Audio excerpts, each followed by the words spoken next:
আসসালামু আলাইকুম। আমি সাথী। আপনারা দেখছেন সাথী কুকিং স্টুডিও।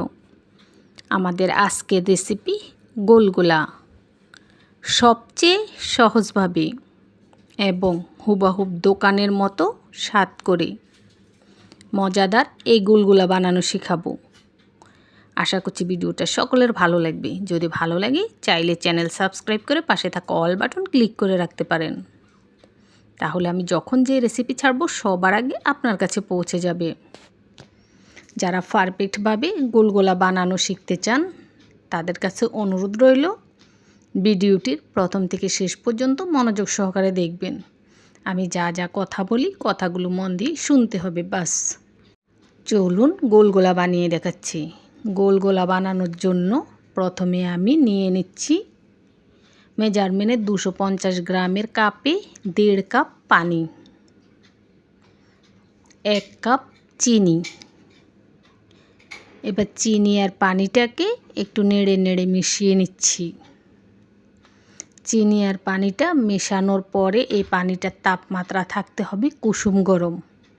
একটা আঙ্গুল চুবালে আঙ্গুলটা জ্বালা করবে না, কিন্তু পানিটা কুসুম গরম থাকবে। ঠিক এই রকম কুসুম গরম থাকতে হবে। দেখুন আমি আঙ্গুল দিয়ে চেক করে নিছি, আঙ্গুল জ্বালা করেনি, পানিটা কুসুম গরম আছে। এই কুসুম গরম পানির মধ্যে দিয়ে দিছি চায়ের চামচে 2 চা চামচ ইস্ট, 1 চা চামচ লবণ। এবার ইস্ট আর লবণও মিশিয়ে নিচ্ছি। অনেকে ইস্ট চিনেন না, তাদের জন্য বলছি আপনার আশেপাশে যে কোনো মুদি দোকানে ইস্ট পাওয়া যাবে। এটা হাফ কেজি 1 কেজি ছোট ছোট কৌটায় 40 টাকা 60 টাকা করেও পাওয়া যায়। আচ্ছা, ইস্টটা মিশানোর পরে মেজারমেন্টে 2 কাপ আটা নিয়ে নিছি, হাফ চা চামচ খাবার সোডা নিয়ে নিছি, নিয়ে নিচ্ছি 1 চা চামচ জিরা। গোলগোলা বানানোর ক্ষেত্রে হোটেল রেস্টুরেন্টে মৌরি ব্যবহার করে। আমি নিজেও যখন গোলগোলা বানাই তখন মৌরি দিই। আজকে মৌরি বাসায় নেই তাই জিরা দিছি। তো আপনারা মৌরি, জিরা অথবা কালো জিরা এই তিনটা যে কোনো একটা ব্যবহার করতে পারবেন। গোলগোলার টেস্টটা একই থাকবে, ভালো লাগবে। আচ্ছা দেখুন 2 কাপ আটা দেওয়ার পরে খুব ভালো করে মিশিয়ে নিছি। এবার আমি আরও 1 কাপ আটা দিয়ে দিছি।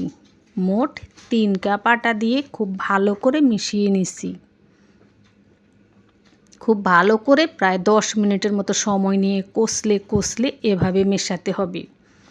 যদি এই মেশানোর বেলায় আলসি করেন, কম সময় নিয়ে মেশান, তাহলে গোলগোলা ফুলকো হবে না। কথাটা মনে রাখলেই আপনি গোলগোলা বানাতে পারবেন পারফেক্টভাবে। তো আমি প্রায় ঘড়ি ধরে 10 মিনিটের মতো শুধু কষলেছি এই আটাটাকে। কষলানোর পরে দেখুন একদম রাবারের মতো হয়ে গেছে, আর এই আটাটা আর ঘন হবে না, ঠিক এমন থাকবে।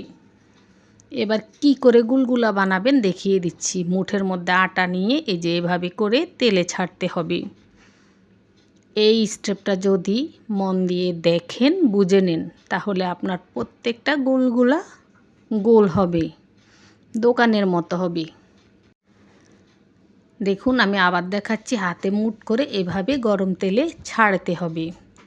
এভাবে কয়েকবার আগে প্র্যাকটিস করে নেবেন, তারপরে তেলের মধ্যে দিবেন, তাহলে দেখবেন প্রত্যেকটা গোলগোলা একেবারে গোল গোল হবে। আপনি বড় করে দিলে বড় হবে, ছোট করে দিলে ছোট হবে। তো আমি চুলায় হাঁড়িতে তেল দিয়ে দিছি। তেলটা খুব ভালো করে গরম হওয়ার পরে চুলার আঁচটা মিডিয়াম করে দিছি। এবার হাতে নিয়ে মুট করে এভাবে ছেড়ে দিচ্ছি একটি একটি করে। একটি ছেড়ে দিয়ে এটাকে একটু এভাবে সরিয়ে আবার আরেকটা দিচ্ছি। এটা ছোট পাতিল তাই একটার সাথে আরেকটা যেন না লাগে। আপনি চাইলে চ্যাপ্টা সাইজের বড় তেলের পাতিলে বেশি করে তেল নিয়ে দিলে একসাথে অনেকগুলো দিতেও পারবেন। ওখানে আবার একটার পর একটা দিতেই থাকবেন, গায়ে গায়ে লাগবে না। আচ্ছা যাক, তো এখানে আমি 6টা দিয়ে দিছি। দেওয়ার সাথে সাথে দেখলেন তো এগুলো ফুলে উঠে যায় আর ধীরে ধীরে কালার আসতে শুরু করে। গোলগোলা ভাজার বেলায় একটা কথা মনে রাখতে হবে, এটা একটা টিপস। গোলগোলা ভাজার সময় খুব ঘন ঘন নাড়াচাড়া করতে হবে। নাড়াচাড়া কম করলে গোলগোলার ভিতরে কাঁচা থেকে যাবে, ফুলবে না, উপর থেকেও সুন্দর কালার আসবে না, সব কিছু। তো গোলগোলা যতক্ষণ ভাজবেন পুরাটা সময় চুলার আঁচ মিডিয়ামে রাখবেন এবং খুব ঘন ঘন উল্টে পাল্টে নাড়াচাড়া করতে হবে দাঁড়িয়ে থেকে। আচ্ছা দেখুন অনেকগুলা গোলগোলা হয়েছে, আরও 7-8টার মতো খেয়ে ফেলছি, বাকিগুলো সব এখানে। গোলগোলাটা আমার খুব প্রিয় খাবার। তো একটা ছিঁড়ে দেখালাম ভেতর থেকে কেমন হয়েছে। আশা করছি সকলে দেখে বুঝতে পেরেছেন ভালো হয়েছে।